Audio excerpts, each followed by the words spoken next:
আমি চাই যারা এই ঘটনা ঘটিয়েছে তাদেরকে না মেরে তাদের কোনো আত্মীয় স্বজন কাছের লোককে এইভাবে হত্যা করা হোক তাদের চোখের সামনে। তাদের পরিবার পরিজন থেকে কারো একজন একে এইভাবে হত্যা করা হোক তাদের চোখের সামনে। এই তারা কীভাবে এটা মেনে নিতে পারে? এটা কী রে ভাই? আমি মনে হয় দৃশ্যগুলো না দেখলেই ভালো হতো আমার। আমার হৃদয় প্রতিনিয়ত দুর্বল হয়ে যাচ্ছে।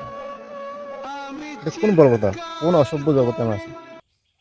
একটা মানুষকে চোর হিসেবে ধরে মারধর করে অত্যাচার নির্যাতন করে আবার রেস্ট দিয়ে খাওয়া দাওয়া করাইয়ে ভিডিও ধারণ করে আবার তাকে অত্যাচার করে তাকে মেরে ফেলা।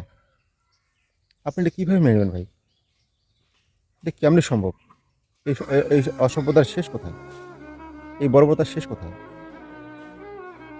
আমরা জাতি হিসেবে কলঙ্কিত, মানুষ হিসেবে কলঙ্কিত।